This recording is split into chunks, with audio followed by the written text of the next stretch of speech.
Dentre todos os homens louváveis que a gente encontra na Bíblia, existe um único homem que carrega o título de o homem segundo o coração de Deus. Um homem com uma história que ensina pra gente sobre humildade, confiança em Deus e fidelidade à sua palavra.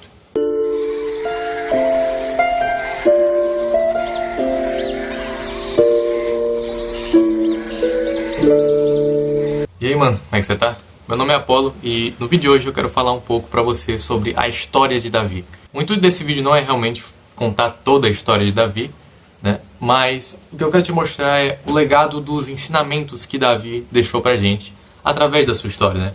Os principais ensinamentos e as principais demonstrações do amor de Deus que se encontram na história de Davi. A história de Davi é genuinamente uma das minhas histórias favoritas da Bíblia.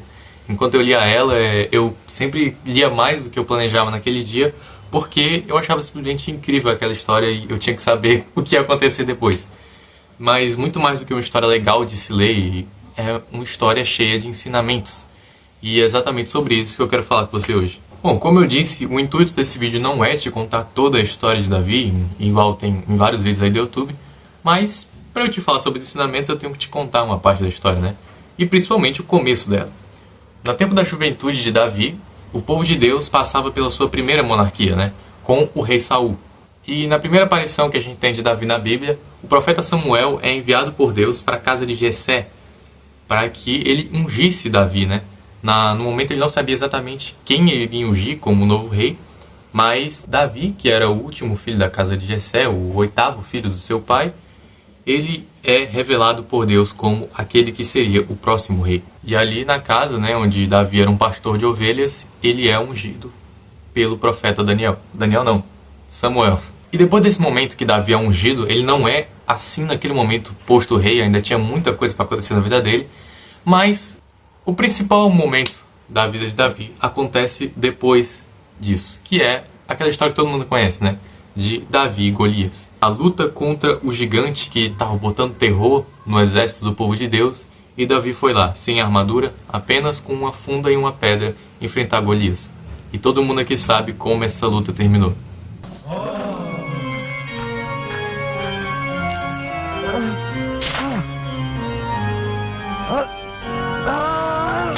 Nesse início da história de Davi, a gente é apresentado ao principal ensinamento que vai caminhar com Davi durante toda a sua vida: a confiança em Deus. Não existe maior confiança em Deus do que você enfrentar um gigante em nome do Senhor dos Exércitos. Enquanto Davi ia lutar com ele, ele falou: tu vem com espada e lança, mas eu venho em nome do Senhor dos Exércitos. Ele falou alguma coisa assim. E essa confiança que fica extremamente exposta, né, a confiança que Davi tinha em Deus, que fica extremamente exposta nessa luta contra Golias, ela não começa ali. Era uma coisa que já era normal na vida de Davi, que antes era um pastor de ovelhas, e ele fala que ele já havia enfrentado leões e ursos, e ele colocava essas vitórias contra esses leões e ursos como mérito do Senhor, que o Senhor tinha salvado ele desses animais, e por causa disso ele tinha certeza que salvaria ele também do Golias, né? E assim foi feito. É indiscutível que nesse primeiro momento da vida de Davi, o principal ensinamento que a gente vai ter é sobre a confiança em Deus, que, como eu disse, é uma das principais virtudes que vai caminhar com Davi até o final de sua vida. Um segundo ponto, ainda desse momento da história de Davi, que eu acho interessante, é que além dessa confiança exposta que a gente vê nessas lutas contra gigantes e contra feras, existe uma segunda confiança que Davi demonstra por Deus, né? Que é ele ser fiel a Deus, mesmo ele sendo um simples pastor de ovelhas. Davi era o último filho da sua casa e isso normalmente não é uma grande coisa, né? Normalmente, naquela época, se esperava muita coisa dos primogênitos, dos primeiros filhos. Mas Davi, sendo um último filho e sendo um simples pastor de ovelha, ele era fiel a Deus.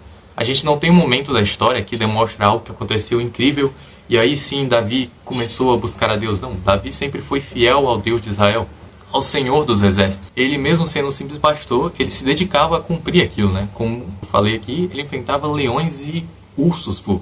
Ele se dedicava plenamente com a confiança no Senhor. Ele sempre foi fiel ao Senhor, mesmo ele tendo pouco, né? E aqui reflete aquele ensinamento, né? Que quem é fiel no pouco também há de ser fiel no muito. E ter pouco, assim, não estou dizendo de pobreza, né? Davi não era necessariamente pobre, né? Mas, como eu disse, ele era o último dos irmãos e ele era um simples pastor de ovelhas.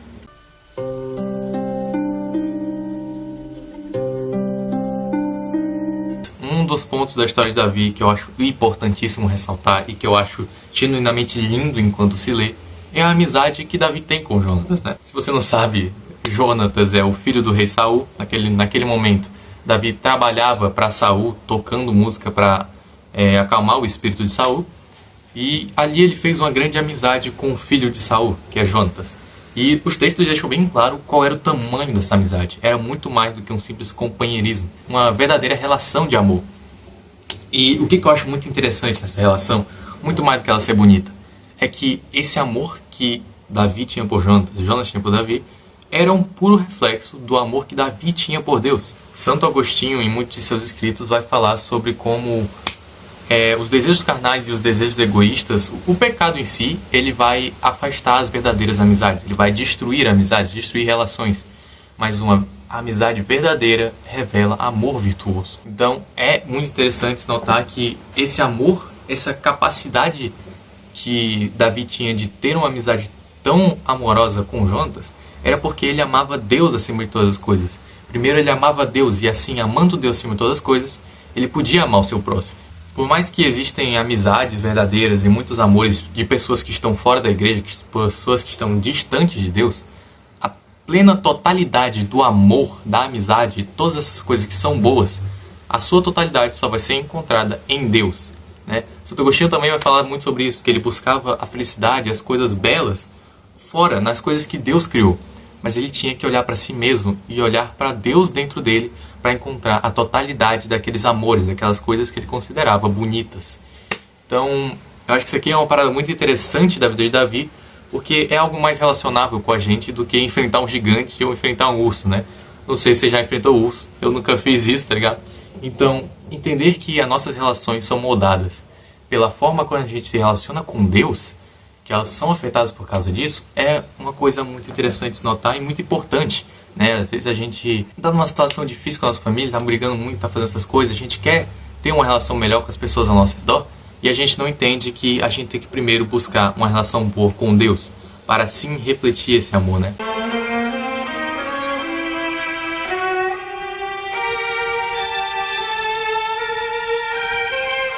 O terceiro momento da vida de Davi, que eu acredito que carregue um grande ensinamento, é o meu ponto favorito dessa história e o ponto que me fez querer falar sobre essa história, que é os momentos que Davi poupa Saul.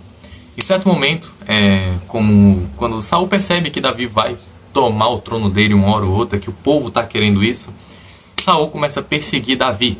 Eu acho que eu troquei os nomes em algum momento, mas Saul começa a perseguir Davi para querer matar ele. E Davi tem duas oportunidades claras de matar Saul. E inclusive nessa parte da história que acontece aquela frase super famosa, né? Que é: ninguém pode tocar no ungido do Senhor, né? Esse momento é muito da hora. Quando eu tava lendo, foi nos momentos que eu fiquei tipo, caraca, mano, olha isso. Que eu, continuei lendo ali porque eu queria ver como terminava. Porque, aos olhos dos homens, seria de boa Davi matar Saul. Enquanto eu tava lendo, eu pensei, beleza, agora ele vai matar Saul, vai virar rei, né? Suave. Porque eu já sabia que era o rei Davi, né? Mas eu não conhecia a história toda.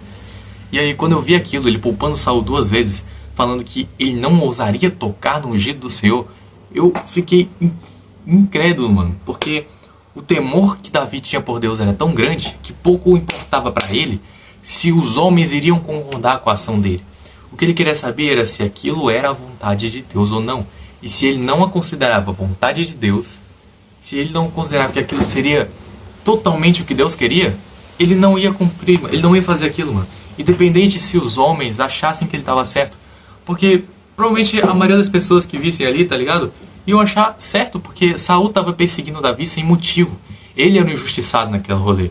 E mesmo assim, ele poupou a vida de Saul 2 vezes, mano. E ver esse temor tão incrível que Davi tinha por Deus, mano, me fez brilhar os olhos enquanto eu lia isso. Mesmo ele já tendo uma grande história de grandes feitos com Deus, Deus já tendo livrado ele de tantas coisas, feito ele enfrentar feras, feito ele vencer o Golias, feito ele ser ungido, mesmo ele sendo um simples pastor de ovelhas, ele ainda mantinha o seu temor por Deus. E isso me lembra uma citação aqui de Tomás de Kempis, do livro Imitação de Cristo. Tomás de Kempis fala, né? Tomás de Kempis. Que ele fala: a segurança dos santos, porém, é sempre cheia de temor de Deus. Por mais que sobressaíssem em grandes virtudes e graças, não deixaram por isso de ser menos vigilantes e humildes. Nunca te des por seguro nessa vida, por mais que pareça bom religioso ou devoto ermitão. Esse momento da vida de Davi é definitivamente o meu favorito, porque ele demonstra um pouco se importar, mano, com o que os homens acham e focar totalmente na vontade de Deus e na lei de Deus. A Bíblia, em muitos outros momentos, ela ressalta muito que a verdadeira sabedoria é você estar a par dos planos de Deus. E era exatamente nisso que Davi queria seguir, mano.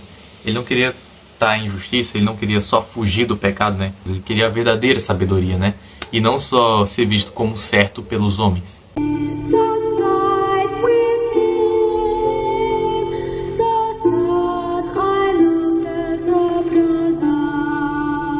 E por mais que eu ache a história de Davi muito da hora, que eu acho Davi um cara muito da hora, um dos pontos mais famosos da história de Davi é o seu pecado com Betseba.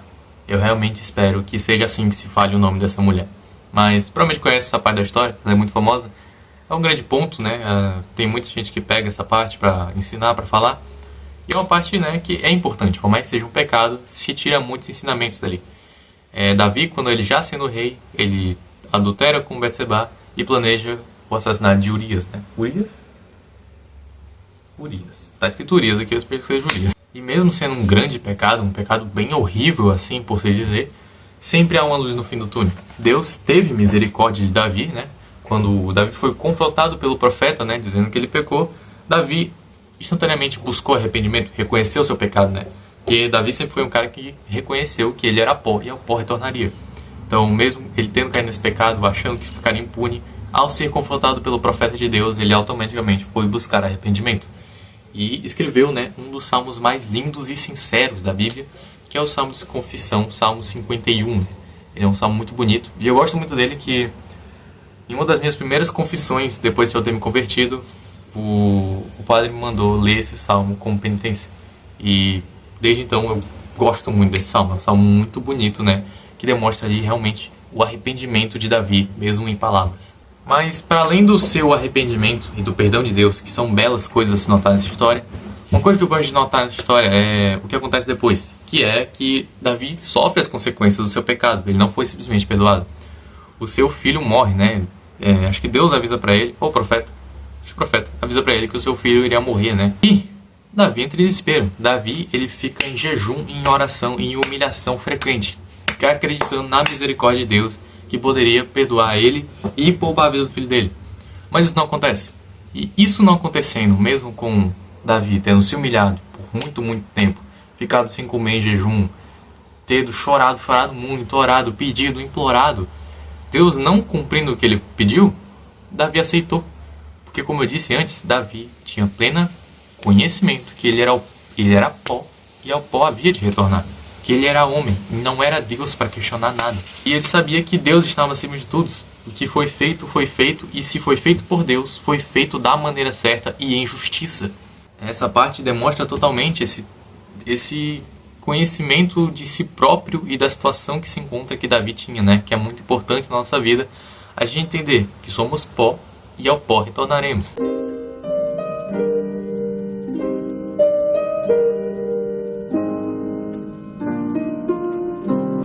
1 Reis, capítulo 2, versículo 1 ao 4. Aproximando-se o dia de sua morte, Davi ordenou a seu filho Salomão: Eu vou seguir o caminho de todos os mortais. Seja forte e comporta-se como um homem. Cumpra as ordens do Senhor seu Deus, andando pelos caminhos dele e observando os seus estatutos, mandamentos, normas e testemunhos, como estão escritos na lei de Moisés, para que você tenha sucesso em tudo que você fizer e projetar. Ser forte e porta-te, homem. Muito mais do que um versículo bonito para você postar no seu story, essa foi a exortação final de Davi para seu filho Salomão. O conselho final antes de sua morte. Ele sabia plenamente que não existia conselho melhor do que esse. Observa a lei de Deus e seja fiel ao Senhor teu Deus.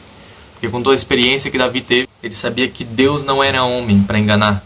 E que se Salomão cumprisse a parte dele, Deus com certeza cumpriria também a parte dele no acordo de manter a linhagem de Davi no trono de Israel. A exortação final é essa: ser forte e porta-te, homem. Ser forte como Davi foi forte, que a força dele não vinha dele mesmo, mas da confiança em Deus. Ele confiava no Senhor dos Exércitos, seguindo a sua lei e tendo fé nele. E dali vinha a força de Davi. E portar-se como um homem, reconhecendo-se como um homem que é pó e ao pó retornará. Portando-se como um homem, reconhecendo seus pecados e aceitando as suas culpas. Essa é a essa é a exortação final de Davi para o seu filho Salomão. O ensinamento final que ele deixa com sua vida aqui pra gente. Então, basicamente isso. A história de Davi é muito linda, tem muito versículo famoso que são bonitos. E eu genuinamente recomendo que você dê uma lida nela. É uma história bem longa. Tem coisa mais longa na Bíblia, né?